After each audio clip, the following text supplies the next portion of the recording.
ओम श्री कल्कि अगस्तीसाय नमो नमः। 47th day. 108 दिवसीय आत्म गायत्री श्री चक्र साधना करने वाले प्रिय शिष्यों को श्री शून्यलिंगेश्वर का अनुग्रह भाषण। ओम श्री शून्यलिंगेश्वराय नमो नमः। सभी अणु शून्य जो खाली जगह कहलाती है वहां से पैदा होते हैं और उनके गति ही इस ब्रह्मांड का गति है। इस बात को जानना है। श्री चक्र ध्यान साधना करने वाले सभी प्रिय आत्माओं को श्री शून्यलिंगेश्वर का परिपूर्ण आशीर्वाद प्राप्त हो। ऊपरी लोक, नीचे का लोक, पाताल लोक जैसा तीनों अवस्था या तीनों स्थितियों के गति को अनुसंधान करने वाले शक्तियां ही शून्य शक्तियां होती है। यानी ये तीनों लोकों का सृजन करने वाले शक्तियां इस परम शून्य से ही मिलती है। शून्य से ही जब कुछ नहीं होती वहां से ही सृष्टि का शुरुआत होती है। वो ही बात श्री शून्यलिंगेश्वर कह रहे हैं।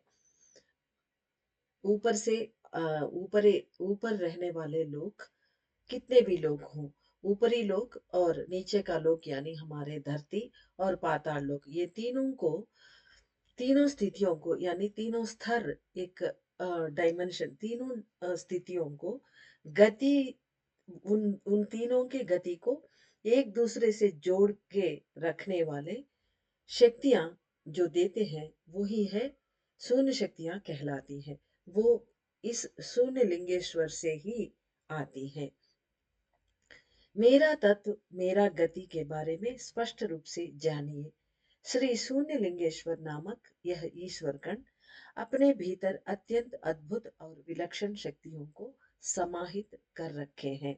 शून्य नामक रिक्त स्थान से ही सभी पारे के कण उत्पन्न होते रहते हैं। यानी अणु का उत्पत्ति ब्रह्मांड में जहाँ शून्य मौजूद है, ऐसा मालूम पड़ता है, वहां कुछ नहीं है, वहीं से ये पैदा होते हैं। वो पारे के कण होते हैं। शून्य नामक रिक्त स्थान से ही सभी पारे के कण उत्पन्न होते रहते हैं, किंतु प्रत्येक पारद कण भिन्न भिन्न शक्तियों से परिपूर्ण रहता है। एक अद्भुत पारद कण ऐसा होता है जो दिखाई नहीं पड़ती, यानी दृष्टिगोचर नहीं होती है, नेत्रों से उसे नहीं देख सकते, केवल सूक्ष्म प्रकाश के रूप में ही वो विद्यमान रहता है। यानी एक तारे की तरह वो चमकती रहती है, लेकिन उसका कुछ भी आकार, कुछ भी परिमाण दिखती नहीं है। शून्य लिंगेश्वर नाम वाले पारे के कण कांति और वायु के रूप में विद्यमान होते हैं। इस कण का कोई रूप नहीं होता, इसका कोई चुंबकीय शक्ति यानी मैग्नेटिक एनर्जी, फिर आकर्षण शक्ति, अट्रैक्ट करने वाले यानी ग्रेविटेशनल पावर जैसा ऐसा कुछ नहीं होता इसका। शून्य लिंगेश्वर कण संपूर्ण शून्य और कांति से युक्त होता है। यानी इस कण में क्या रहता है, इसके अंदर शून्य रहता है। वो शून्य जिसके अंदर से सभी उत्पन्न होते, सभी सृष्टि जिसके अंदर से आती है, वो शून्य रहता है। और शून्य अर्थात उसके अंदर कांति भरी रहती है, लेकिन दिखेगी नहीं। ब्रह्मांड के अंडों में उत्पन्न होकर कई दशाओं को पार करके पृथ्वी में प्रवेश करने वाले शून्य लिंगेश्वर कण सभी छोटे परिमाण में ही दिखते हैं, यानी छोटे छोटे दिखते हैं, ये साइज में छोटे दिखते हैं। यानी एक नहीं अनेक शून्य लिंगेश्वर कण मौजूद होते हैं। मगर जहां पर गहरा गति रहता है, यानी मूवमेंट्स, जहां पर बहुत डीप मूवमेंट्स रहता है, उस तरफ ये कण आकर्षित होकर वहां स्थिर हो जाता है। अगर ज्यादा कण है तो स्थिर हो जाते हैं। तो ये गहरा गति जहां पर डीप मूवमेंट्स रहता है, जिस कण के पास जिस प्रदेश में रहता है, उस तक ये आकर्षित होकर खींचा चला जाती है, वहां पर रह जाती है। जहां श्री ब्रह्मेश्वर कण विद्यमान होता है, केवल उन्हीं प्रदेशों में मेरे कण यानी शून्यलिंगेश्वर कण आकर्षित होकर उसमें मिल सकते हैं, मिल पाते हैं। यानी शून्यलिंगेश्वर कह रहे हैं, जहां गति गहरा होता है वहीं पर आकर्षित होता है, और कह रहे हैं ब्रह्मेश्वर कण जहां पर होते वहां पर मैं खींचा चला जाता हूं, अर्थात ब्रह्मेश्वर कण का गति गहरा होता है। जहां ब्रह्मेश्वर कण रहते हैं वहां पर गति बहुत गहरा होता है, तभी ये कण वहां पर आकर्षित होकर वहीं रहते हैं। यानी शून्य लिंगेश्वर कण और कहीं नहीं रह सकती, सिर्फ और सिर्फ ब्रह्मेश्वर कण के साथ ही रह सकती है। मानवों की मनुष्यों की आत्माओं में श्री शून्य लिंगेश्वर कण अलग से स्थित नहीं रहता। यानी प्रत्येक रूप से शून्य लिंगेश्वर एक सभी आत्मकण की तरह भांति ये नहीं रहता। मनुष्य अपने आखिरी जन्म में ही श्री ब्रह्मेश्वर कण से आकर्षित होकर उस कण से मिलकर उसके साथ उपस्थित हो जाते हैं। यानी मानव आत्माएं ब्रह्मेश्वर कण से तभी आकर्षित हो सकते, यानी ब्रह्मेश्वर कण उन आत्माओं से तभी मिल सकती है जिनके जिस व्यक्ति का उस आ- आखिरी जन्म होगा, तभी चरम जन्म, तभी वो जब उनका आखिरी जन्म होगा तभी ब्रह्मेश्वर कण इनके पास आती है और इनके आत्मा उससे आकर्षित हो जाती है। भौतिक रूप से ईश्वरांश शिवकण के रूप में मैं भौतिक रूप से ईश्वरांश शिवकण के रूप में और पारे के कांति बनकर कार्य करना, अंदर सभी पारे के कणों के साथ मिलकर एक होकर उन सभी को शून्य कांति में परिवर्तित करना ही मेरा तत्व है। जो शून्यलिंगेश्वर महादेव कह रहे हैं अपने तत्व के बारे में, ये भौतिक रूप से यानी अंदर की भौतिक रूप बाहर का बता रहे हैं। यानी भौतिक यानी हमारे धरती पर की बाहरी ये वाली भौतिक रूप नहीं है, हमारे सिर के अंदर की बात कह रहे हैं। भौतिक रूप से यानी ये जब शून्य लिंगेश्वर शिव से बाहर निकलता है, वो बाहर की बात हो रही यहाँ पर, उसी को भौतिक रूप कह रहे हैं। भौतिक रूप से ये ईश्वरांश कहलाए जाएंगे, और शिवकण और पारे के कण ये तीनों के नाम से जाने जाते हैं और पारे के कांति बने होते हैं। ऐसा कार्य ये करते हैं, ईश्वरांश शिवकण और पारे के कांति बनकर कार्य करना, अंदर सभी पारे के कणों के साथ मिलकर, यानी अंदर वो चले जाते हैं, पारे के कणों के सभी आत्म कणों के अंदर चले जाएंगे। वहां पर वो अपने शक्तियों से उन सभी को शून्य कांति में परिवर्तित करना, ये ही मेरा तत्व है। इस कलयुग के सीमा पर युग परिवर्तन का कार्य चल रहे इस समय मेरा कार्य शीघ्रता से हो जाएगा, क्योंकि ये चरम जन्म में ही आएंगे और कलयुग के सीमा पर भी है अभी समय।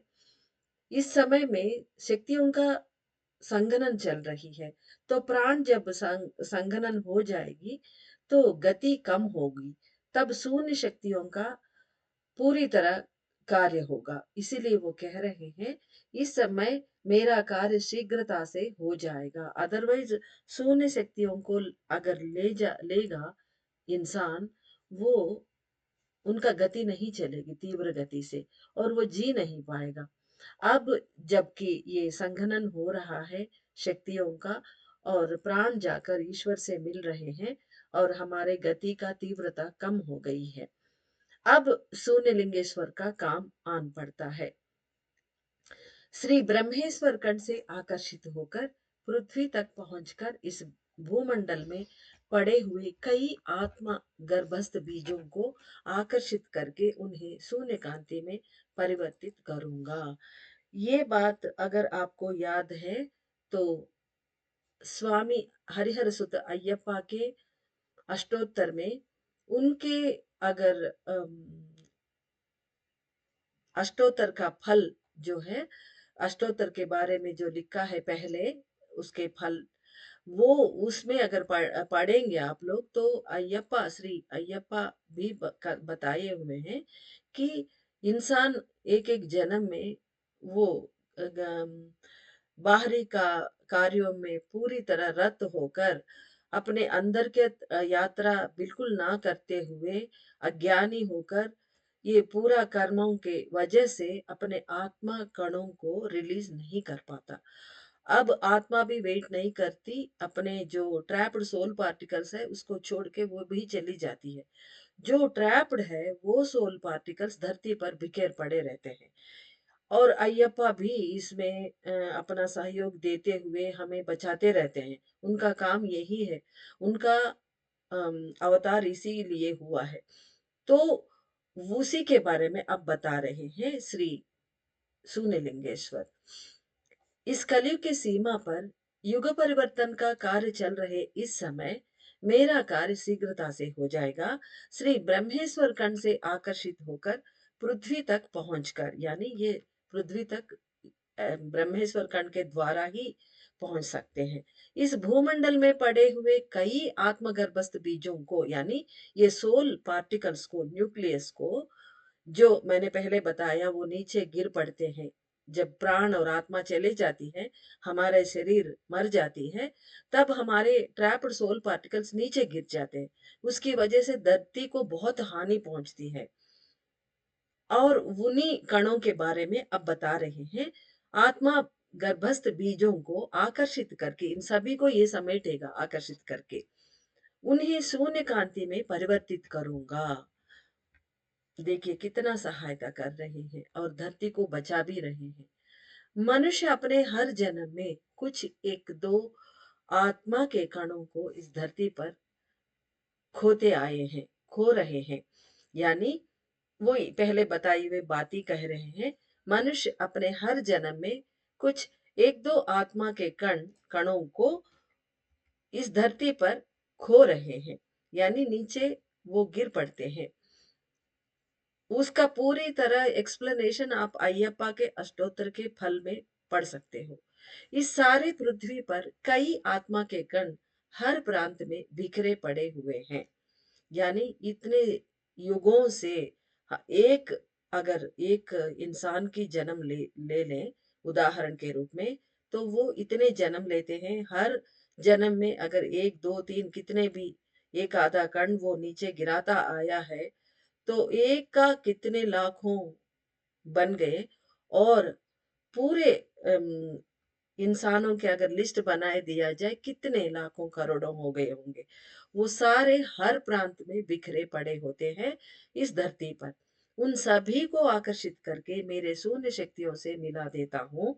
जब मानव आत्माओं में स्थित श्री ब्रह्मेश्वर कण प्रबलता से गति करने लगते हैं, तब शून्य लिंगेश्वर कण नामक मेरी पारद कांति शक्ति मानव आत्मा में विलीन होकर श्री ब्रह्मेश्वर कण के साथ एकीकार हो जाता है और मैं उसी रूप में कार्य करता हूँ। यानी जब इस समय ब्रह्मेश्वर कण अगर तीव्रता से प्रबलता से गति करेंगे, तो शून्य लिंगेश्वर भी ऑटोमेटिकली इनके साथ आकर्षित होकर इनके पारद कांति भी मानव आत्मा में विलीन हो जाएगा और श्री ब्रह्मेश्वर कण के साथ एकीकार हो जाएगा।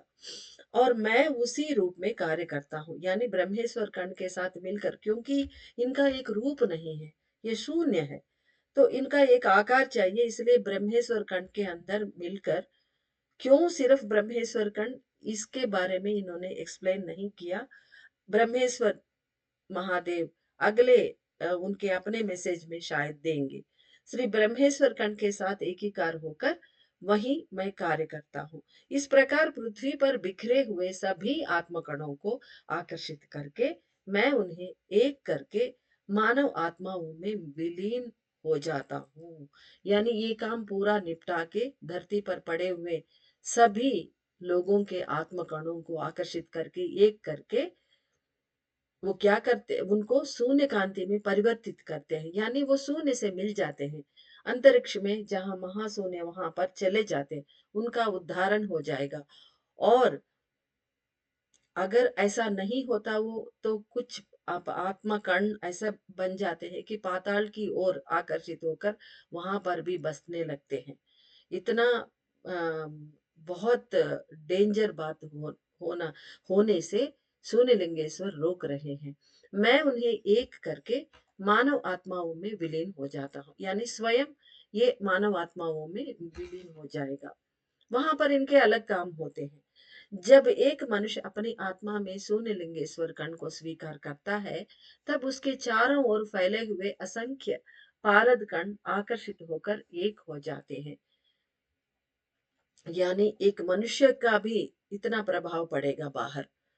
यदि कोई मनुष्य अपनी आत्मिक शक्ति यानी आत्मा कणों की शक्ति अत्यधिक मात्रा में प्राप्त कर रहा है, तो उसका मूल कारण शून्य लिंगेश्वर कण की गति ही होती है। यानी जहां ये गति कर रहे हैं, काम कर रहे हैं, तभी उस इंसान को आत्म कणों की शक्ति अत्यधिक मात्रा में प्राप्त हो रहा है। आत्मा शक्तियां किस तरह बढ़ते हैं, यानी एक व्यक्ति को ऐसा अत्यधिक मात्रा में कैसे प्राप्त हो सकता है, जानना होगा।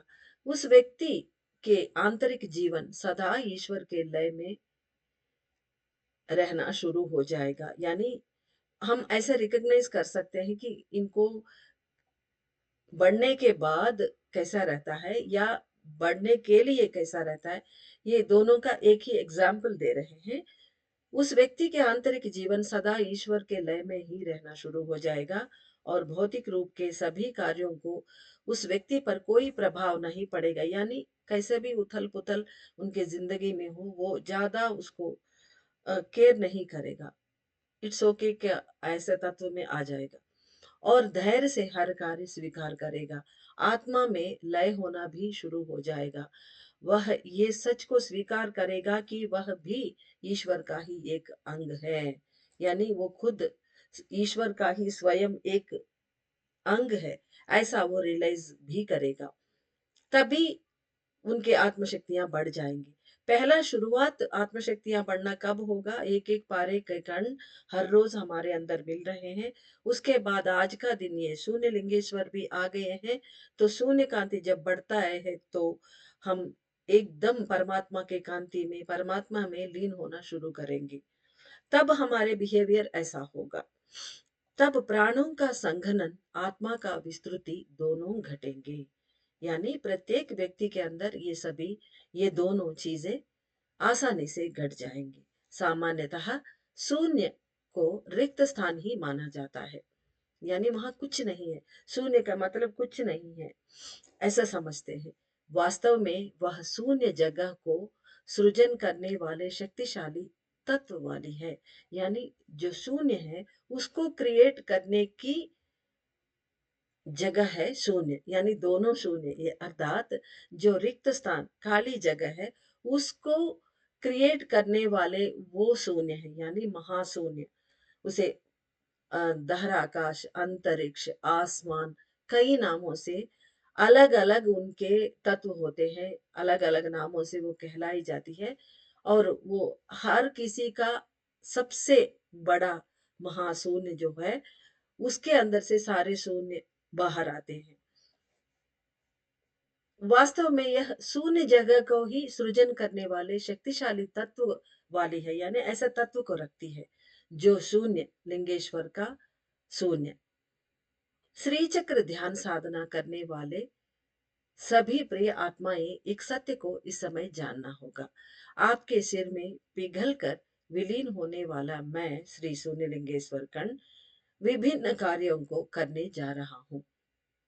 कांति के रूप में मैं जीवाणु के घोंसले में स्थित होकर कार्य करूंगा।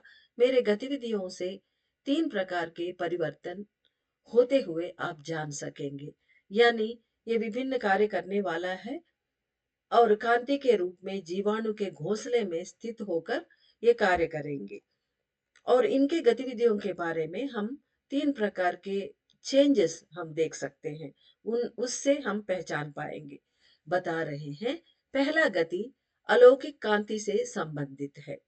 मुझसे बाहर प्रकट होने वाले कांति में चुंबकीय शक्ति अर्थात आकर्षण शक्ति नहीं होती है। यानी कोई मैग्नेटिक फोर्स इनके अंदर या फिर अट्रैक्ट करने वाले फोर्स नहीं होती इनके अंदर। अदरवाइज पारे के कण अगर कहीं भी रहती है, यानी ईश्वर के शिवांश जो है वो उनमें चुंबकीय शक्तियां होती है और अट्रैक्ट करने की शक्तियां होती है। ये दोनों इनमें मौजूद नहीं है। लेकिन अगर मेरे कांति एक पारे के कण पर प्रसारित हुई तो उस कण तुरंत पिघल कर घुलना शुरू करेगी। ये काम करते हैं ये। इनके प्रभाव अगर पारे अदर आत्मा के कणों पर पड़ेगी या पारे के कणों पर पड़ेगी तो तुरंत पिघलना शुरू करेंगे। कांति रूप में स्थित मेरे कांति में मिल जाएंगे, यानी ये शून्य कांति के रूप में स्थित ये शून्य लिंगेश्वर के उनके प्रकाश में ये मिल जाएंगे। यहाँ कांति शून्य ये बार बार आती है। इनको अलग अलग पढ़कर अच्छी तरह समझना होगा। मुश्किल तो है लेकिन समझना होगा। दूसरा गति शून्य से संबंधित है। पहला है कांति और दूसरा है शून्य। शून्य से संबंधित है। मैं जो कांति स्वरूप हूँ, मेरे अंदर शून्य शक्तियां ही होते हैं।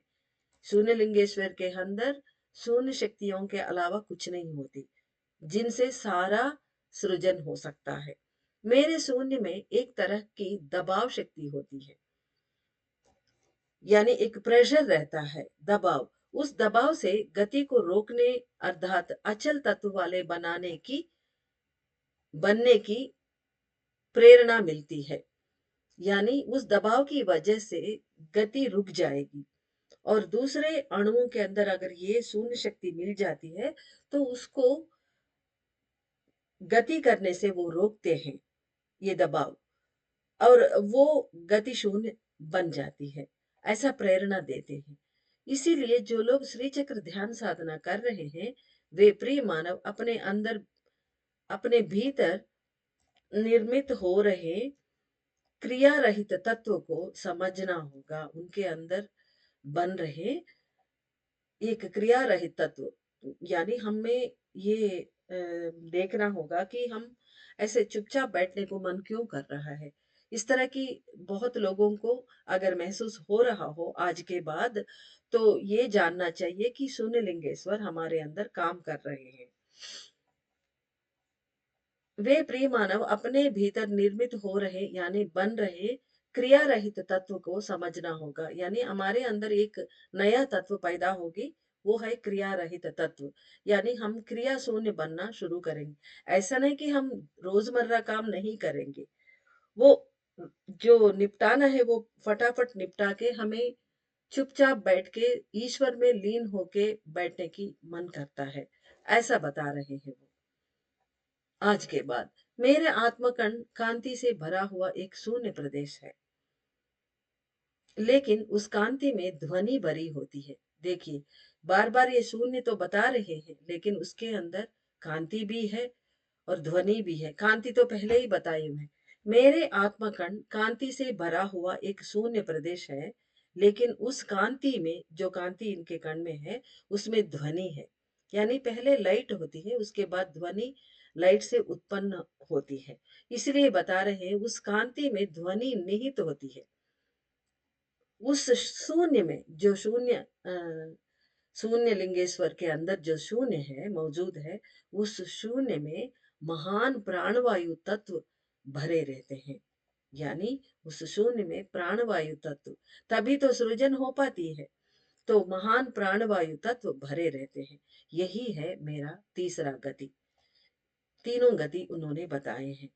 इन तीनों गतियों से हम उनके मौजूदगी का, इनके कार्यों के बारे में हम जान सकते हैं।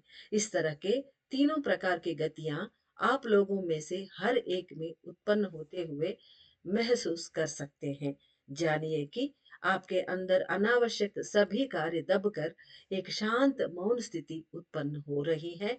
उसे जानने की प्रयास कीजिए और आपके मन के गहराई में बन रहे प्रशांत स्थिति को भी जानिए। शून्यता जब बढ़ जाता है, महान प्राणवायु तत्व भी उत्पन्न होंगे। यानी हमारे अंदर शून्यता बढ़ जाएगी तो महान प्राणवायु हमें डाउनलोड हो जाएगा। इतना ही नहीं, आपके अंदर से अति अद्भुत ध्वनियाँ भी उत्पन्न होंगी। जब शून्यता हमारे अंदर आएगी तो उसके साथ-साथ कांति भी आती है, उनके अंदर ऑलरेडी मौजूद है। तो वो कांति की वजह से कांति में क्या निहित है? ध्वनियाँ।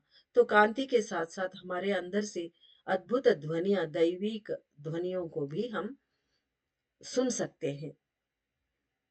तुम्हारा सिर शिव रूपी आत्म कणों से पूर्णतः परिवर्तित होकर संयोजित हो जाएगा। यानी एक-एक शिव कण रोज आ रहे हैं और जो आ चुके शिव कणों के अंदर अगर शून्य लिंगेश्वर महादेव मिल गए तो शून्यता पैदा होगी, तो वो ही परमात्मा स्वरूप है। तो वो सभी आत्म कण पूर्णतः हमें परिवर्तित करेंगे। मैं शून्य लिंगेश्वर कण पिघल कर भीतर मिलकर गति करते हुए आप महसूस कर सकते हैं। आप एक और मार्ग भी है इसे जानने के लिए।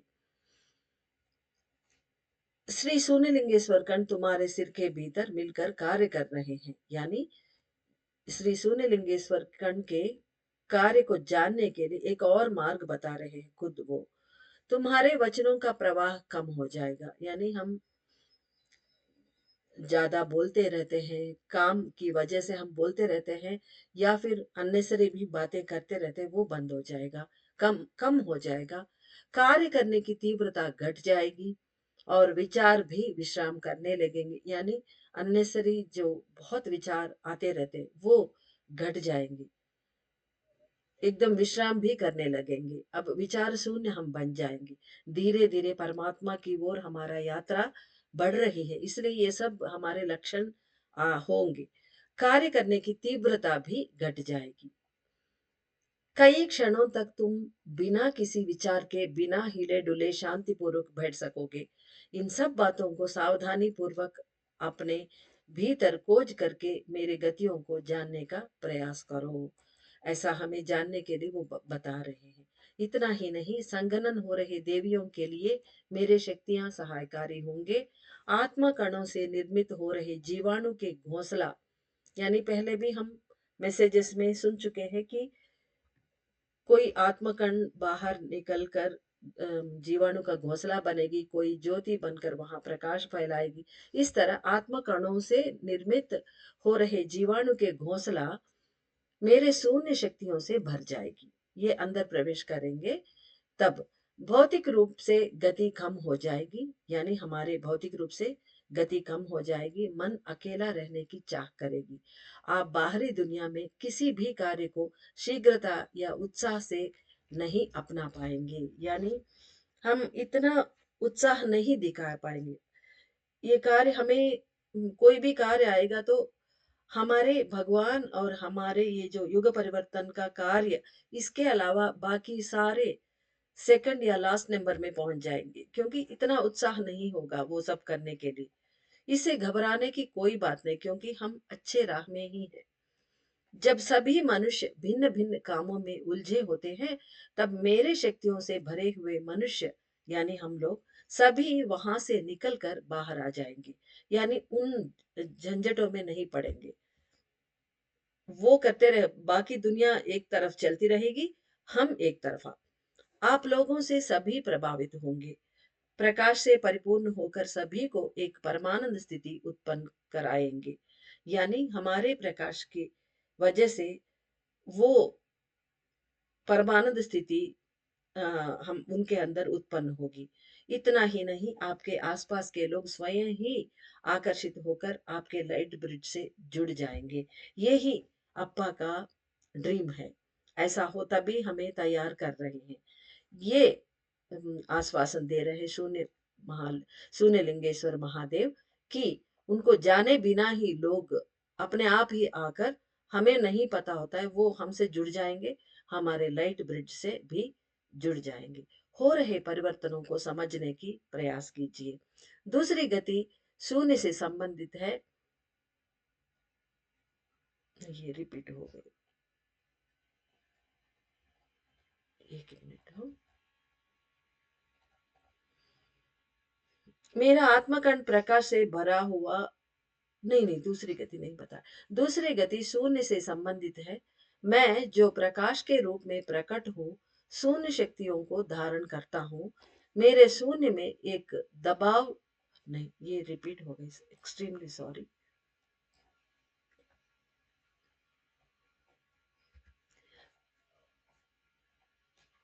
तुम्हारे सिर के भीतर,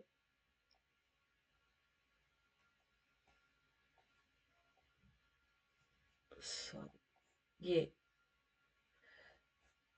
जब लोग भिन्न-भिन्न कार्यों में लगे रहते हैं, तो मेरे द्वारा परिपूर्ण हुए मनुष्य उससे अलग होकर अपने विशिष्ट रूप से अलग होकर बाहर निकल जाएंगे। वही ऊपर बताए हुए चीज है। इसके अलावा आसपास के सभी मनुष्य स्वाभाविक रूप से आपके पास अपने आप ही आकर्षित होकर आपके लाइट ब्रिज से जुड़ जाएंगे। उत्पन्न हो रहे इन परिवर्तनों को समझने का प्रयत्न कीजिए। श्री शून्य लिंगेश्वर के परिपूर्ण आशीर्वाद।